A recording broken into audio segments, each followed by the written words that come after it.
बच्चों, मैं अर्चना श्रीवास्तव आपका अपनी वर्चुअल क्लास में स्वागत करती हूँ। बच्चों, जैसा कि आप जानते हो लॉकडाउन चल रहा है, जिसकी वजह से हम सब अपना काम जैसे पहले करते थे वैसे नहीं कर पा रहे हैं और इसी कारण आज हम इस तरह से अपनी कक्षाएं ले रहे हैं। बच्चों, आप कक्षा 9 से 10 में आ गए हो, उसके लिए आपको बहुत बहुत बधाई। बच्चों, पहले भी 9 में आप गृह विज्ञान पढ़े हो, अब 10 में आपको आज मैं जो गृह विज्ञान में पढ़ाने जा रही हूँ वो आपका पहला चैप्टर पारिवारिक बजट पढ़ाऊंगी। बच्चों, आप जब पिछली कक्षा में कक्षा 9 में थे तो मैंने आपको आवश्यकताएं पढ़ाई थी। आवश्यकताएं क्या है? मैंने आपको बताया था कि आवश्यकता क्या है। बच्चों, फिर से एक बार मैं आपको रिवाइज करा दे रही हूँ कि आवश्यकता वह इच्छा है जिसको पूरा करने के लिए हमारे पास संसाधन होता है और वो संसाधन ही मनुष्य की इच्छा पूर्ति करते हैं। बच्चों, एक चीज जीवन का सत्य है कि मनुष्य की आय सीमित होती है। आय का मतलब समझते हैं? आमदनी। जिस आमदनी के वजह से हम अपनी विभिन्न आवश्यकताओं की पूर्ति करते हैं वो प्रत्येक मनुष्य के जीवन में सीमित होती है, लेकिन आवश्यकताएं असीमित होती हैं। ऐसे में हमें अपने संसाधनों का उपयोग इस प्रकार करना है कि हम अपनी मैक्सिमम इच्छाओं की पूर्ति मिनिमम संसाधन के साथ कर सकें और ये तभी संभव है जब हम बजट बनाएं। बच्चों, अब आपको बताऊं कि बजट कहते किसे हैं। बजट का मतलब होता है आय और व्यय का ब्यौरा। कितना आमदनी है और कितना खर्च है उसके ब्यौरे को बजट कहते हैं। और पारिवारिक बजट के कॉन्टेक्स्ट में हम ये कहेंगे कि किसी परिवार की विशेष अवधि में होने वाली आय और व्यय के विस्तृत ब्यौरे को हम पारिवारिक बजट कहते हैं। इसका मतलब ये हुआ बच्चों कि इसमें 3 चीजों का ध्यान रखा जाएगा। पहला तो परिवार की विशेष अवधि। विशेष अवधि का मतलब बच्चों कि वह कितने समय के लिए है। वह 1 हफ्ते का हो सकता है, वह 1 मंथ का हो सकता है। यहाँ अवधि का मतलब यहाँ उस पर्टिकुलर समय से है। दूसरा, आय। उस विशेष परिवार की विशेष आमदनी कितनी है विभिन्न स्रोतों से। अगर उसमें जो उसका मालिक है और परिवार के अन्य सदस्य हैं वो भी किसी ना किसी स्रोत से आमदनी करते हैं तो वो सभी स्रोत परिवार का आय माने जाएंगे। और इसके अलावा व्यय, वो पार्टिकुलर परिवार किन किन मदों पर कितना व्यय करता है, ये पूरा ब्यौरा क्या कहलाता है? किसी भी परिवार का पारिवारिक बजट कहलाता है। अब बच्चों, हमें पारिवारिक बजट की एक निश्चित परिभाषा देखनी है। तो सबसे पहले हम प्रोफेसर मार्शल के अनुसार जो उन्होंने परिभाषा दी पारिवारिक बजट की, उसके हिसाब से चलते हैं। प्रोफेसर मार्शल ने कहा कि पारिवारिक बजट मोटे तौर पे आय व्यय का एक अनुमान होता है। यानी अर्थशास्त्री प्रोफेसर मार्शल ने भी कहा कि जो पारिवारिक बजट होता है वह किसी भी परिवार के आय और व्यय का एक मोटा अनुमान होता है। दूसरे केक एवं रश के अनुसार उन्होंने कहा पारिवारिक बजट भूत के व्यय। बच्चों, यहाँ भूत का मतलब बीते हुए कल से है। पारिवारिक बजट भूत के व्यय यानी जो पीछे हम खर्च कर चुके हैं, भविष्य के अनुमानित व्यय अथवा भविष्य में हम कितना खर्च करने वाले हैं तथा वर्तमान समय की मदों पर निश्चित व्यय का लेखा जोखा है। और इस समय पर्टिकुलर समय में हम किस मद पर व्यय करते हैं, इसका लेखा जोखा पारिवारिक बजट कहलाता है। अब बच्चों, आपने देखा होगा आपकी मम्मी, आपके पापा या फिर आप जिस भी फैमिली के संपर्क में होंगे या अपने अगल बगल की किसी फैमिली में देखे होंगे कि कोई भी बजट बना के कार्य नहीं करता है। लेकिन इसका अर्थ ये नहीं हुआ कि बजट बनाना एक गैर जरूरी कार्य है। बच्चों, सबसे पहले तो हमें ये जानना चाहिए कि हमें क्यों आवश्यकता है बजट की, क्या उद्देश्य है बजट बनाने का। तो बच्चों, सबसे पहले हमें बजट बनाने का हमारा मुख्य उद्देश्य क्या होता है कि किसी भी परिवार के आय का ज्ञान, आय का ज्ञान, किसी भी परिवार के आय का ज्ञान अगर हमको प्राप्त करना है तो हम उस प्रपत्र जो पारिवारिक बजट के नाम से जाना जाता है उसको देख के हम उस विशेष परिवार की आय का कितनी आय है यह हम जान सकते हैं। दूसरा, व्यय का ज्ञान। कई बार अनजाने में परिवार को ये नहीं समझ में आता है और वह अनावश्यक मदों पर व्यय कर देता है। लेकिन अगर पारिवारिक बजट बना होगा और पारिवारिक बजट बनाया जाएगा तो उससे विशेष परिवार को यह ज्ञान होगा कि वह किन किन मदों पे कहां कहां खर्च कर रहा है। तीसरा, उस पर्टिकुलर प्रपत्र से जो पारिवारिक बजट के नाम से जाना जाता है, उस प्रपत्र से हम ये जान सकते हैं कि उस परिवार में कुल कितने सदस्यों की संख्या है, यानी कि उस परिवार में कितने बच्चे हैं, कितने वयस्क हैं, कितने बूढ़े हैं, कितने ऐसे हैं जो निर्बल हैं, असहाय हैं।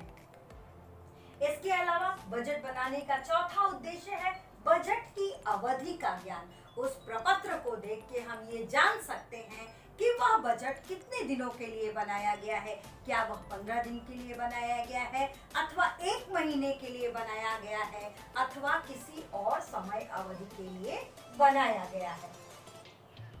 बजट के द्वारा हम ये भी बजट बनाने का एक उद्देश्य भी होता है कि आवश्यकताओं और रहन सहन के स्तर की जानकारी मिल जाती है। हम किसी भी परिवार के पारिवारिक बजट के प्रपत्र को देख के ये जान सकते हैं कि वह परिवार किस परिवेश में रहता है अथवा उसका रहन सहन का स्तर क्या है। अब बच्चों, ये जानना जरूरी है। आपने समझा कि बजट का अर्थ क्या है, बजट की परिभाषा क्या है और बजट का उद्देश्य क्या होता है। लेकिन बच्चों, अब हम लोग पढ़ेंगे बजट कितने प्रकार का होता है। बच्चों, बजट 3 प्रकार का होता है। पहला बजट संतुलित बजट। संतुलित बजट में बच्चों क्या होता है, जैसे मान लो अगर आपको मैं 10 रुपए देती हूँ और मैं आपसे कहती हूँ कि आप 10 रुपए को पूरा का पूरा खर्च करके आओ और आप जाते हो और 10 रुपए में 5 रुपए की पेन और 5 रुपए की कॉपी लेके चले आते हो। ऐसी दशा में क्या आपके पास 1 रुपया बच जाता है? नहीं। बच्चों, यही चीज इस संतुलित बजट में होता है। संतुलित बजट में जितनी परिवार की आय होती है उतना ही खर्च हो जाता है, इसीलिए इस बजट को संतुलित बजट कहते हैं। लेकिन बच्चों, ये संतुलित बजट परिवार के लिए कभी भी अच्छा नहीं माना जाता है। दूसरे प्रकार का बजट है घाटे का बजट। घाटे के बजट में बच्चों ये होता है, जैसे मान लो मैंने आपको 10 रुपए दिए और आप जब मार्केट में गए तो कोई भी सामान जो आपको खरीदना है वो 10 रुपए का नहीं मिल रहा है। ऐसी दशा में जो आपकी सहेली है और आपको वो सामान खरीदना है, तो आपके पास 10 रुपए है और वो सामान 12 रुपए का मिल रहा है, तो आपको अपनी सहेली से 2 रुपए बारो करना पड़ रहा है, उधार लेना पड़ रहा है। तो ये क्या हुआ, मैंने आपकी आमदनी कितनी थी? 10 रुपए थी और आपने खर्च कितना किया? 12 रुपए। तो इस प्रकार का बजट जिसमें आय अधिक, आय कम और व्यय अधिक हो, वो बजट घाटे का बजट कहलाता है। बच्चों, ये बजट भी परिवार के लिए उत्तम बजट नहीं माना जाता है। तीसरे प्रकार का बजट कहलाता है बचत का बजट। बच्चों देखो, जैसे अभी मैंने 2 केस में आपको 10 रुपए दिए, इस केस में भी इस बजट वाले में भी मैं 10 रुपए का उदाहरण देती हूँ। और मान लो मैं आपको 10 रुपए देती हूँ और मैं आपसे कहती हूँ कि आप कोई भी चीज खरीदो जो इसके अंदर में हो जाए। आप क्या करते हो? आप एक पेन खरीदते हो, आप एक पेंसिल खरीदते हो, आप एक रबर खरीदते हो और उसके बाद भी आपके पास 2 रुपए बच जाता है। वो 2 रुपए आप उठा के अपने बैग में रख देते हो और भविष्य में कहीं जरूरत पड़ती है तो उस 2 रुपए का इस्तेमाल करते हो। बस यही बचत का बजट, यही बजट है। इसीलिए बचत के बजट को लाभ का बजट भी कहा जाता है और ये बचत का बजट ही पारिवारिक बजट के लिए उत्तम प्रकार का बजट माना जाता है। ये बजट यानी ये वो बजट है जिसमें आय ज्यादा होती है, व्यय कम होता है और कुछ ना कुछ पैसा भविष्य की योजनाओं के लिए अथवा भविष्य में खर्च करने के लिए बच जाता है। तो हमें परिवार में इसी प्रकार के बजट को फॉलो करना है। अब बच्चों, बजट में व्यय की मुख्य मदें क्या होती है ना? जब भी हम कोई पारिवारिक बजट बनाते हैं तो आय के साथ साथ हमको ये भी तो ध्यान में रखना पड़ता है कि हमको खर्च कहाँ कहाँ करना है। तो ये व्यय, हर परिवार की लगभग व्यय की ये प्रमुख मदें हैं जिन पे लगभग प्रत्येक परिवार खर्च करता है, जिसमें पहला है भोजन। बच्चों, आप भी जानते हो कि भोजन एक आवश्यकता की श्रेणी में आता है। वह चाहे अमीर हो, चाहे गरीब हो, चाहे भिखारी हो, सबको भोजन की आवश्यकता होती है क्योंकि भोजन एक मूलभूत आवश्यकता है। तो पहला मत, प्रत्येक परिवार में व्यय का प्रमुख मद भोजन होता है। दूसरा मत, वस्त्र। बच्चों, वस्त्र हमें ठंड से, गर्मी से और भी बहुत तरह से हमें पहचान भी देते हैं और बहुत प्रकार से हमें लाभ देते हैं और अनिवार्य रूप से हमारी मूलभूत आवश्यकताओं के अंतर्गत वे वस्त्र भी आते हैं। अतएव प्रत्येक परिवार का जो व्यय का मुख्य मद होता है उसमें वस्त्र भी प्रमुख मद होता है। तीसरा बच्चों, आवास, जिसे आप मकान कह सकते हो, जिसे आप घर कह सकते हो।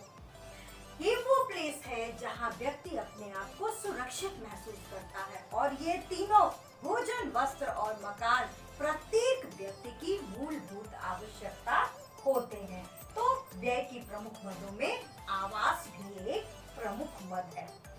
आजकल बच्चों सभी लोग पढ़ रहे हैं और सभी स्कूलों में जाते हैं, वहाँ पे फीस वगैरह देते हैं। इसके अलावा भी बहुत सारे शिक्षा में व्यय होते हैं, किताबें हैं, कापियाँ हैं और भी चीज़ें। इसके अतिरिक्त जो परिवार के सदस्य हैं कभी बीमार पड़ सकते हैं या उनका स्वास्थ्य कैसा रहे, इन बातों के लिए जो हम खर्च करते हैं वो मद क्या कहलाता है? शिक्षा एवं स्वास्थ्य कहलाता है। उसके अलावा मनोरंजन पर है। बच्चों, आजकल आप घर में टीवी है, किसी के घर में टीवी रिचार्ज से चलती है, किसी के घर में केबल से चलती है। उन सब के लिए पैसे देने होते हैं, सिनेमा जाना होता है और भी बहुत सारे मनोरंजन के साधन हैं। आपका मोबाइल फोन ही है, उस पे आपको अगर कुछ देखना चाहते हैं, आप कुछ करना चाहते हैं तो उसके लिए भी आपको रिचार्ज करना पड़ता है, यानी वहाँ भी आपको व्यय करना पड़ता है। तो ऐसे मद जो हमारा मनोरंजन करते हैं उन पर भी व्यय जरूरी होता है। इसके अलावा व्यक्तिगत व्यय, हर परिवार का हर व्यक्ति कुछ विशेष गुणों का धनी होता है और जिसके कारण वह व्यक्ति उस परिवार में विशेष होता है। वैसे तो इस संसार में प्रत्येक व्यक्ति ही विशेष होता है, ऐसी दशा में कुछ व्यक्ति विशेष की कुछ अपनी विशेष आवश्यकता होती है। जैसे मान लो कोई आपकी फैमिली में पहलवान है, तो उसकी अन्य परिवार के सदस्यों की जो आवश्यकता है उससे थोड़ी अलग आवश्यकता हुई ना। बस यही चीज है कि कुछ व्यक्तिगत व्यय होता है जो परिवार के व्यक्ति विशेष के हिसाब से होता है।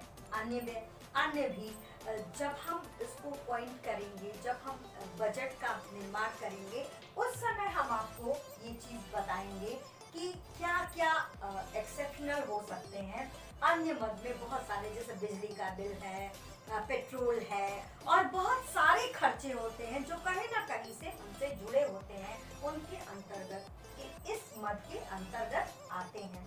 और सबसे अंतिम बजट है, भले ही ये सबसे अंतिम है मद है, लेकिन ये बहुत ही महत्वपूर्ण मद है, ये है बचत। बच्चों, हमें हमेशा कोशिश करना चाहिए कि हमारे जो आय है उसमें व्यय करने के उपरांत कुछ ना कुछ जरूर बच जाए, ताकि भविष्य में हम अपनी किसी आकस्मिक आवश्यकता की पूर्ति उससे कर सकें। बच्चों, तब आज हमने इस आपके पहले पाठ में इतनी चीजें पढ़ी, जिसमें पारिवारिक बजट का अर्थ, पारिवारिक बजट की परिभाषा, पारिवारिक बजट के उद्देश्य, पारिवारिक बजट के प्रकार तथा पारिवारिक बजट में व्यय की मुख्य मदें कौन कौन सी हैं। बच्चों, आज के लिए बस इतना। इस चार्ट पेपर का स्क्रीनशॉट मैं वीडियो के लास्ट में दे रही हूँ। बच्चों, आप चाहें तो अपनी उस उत्तर पुस्तिका में इसे पूरा नोट कर लें। इसके अलावा बच्चों, अगर कोई परेशानी हो तो आप मुझे बताएं। और आज के लिए मैं विदा लेती हूँ अब आपसे। Stay healthy, stay safe, stay home. Bye bye बच्चों।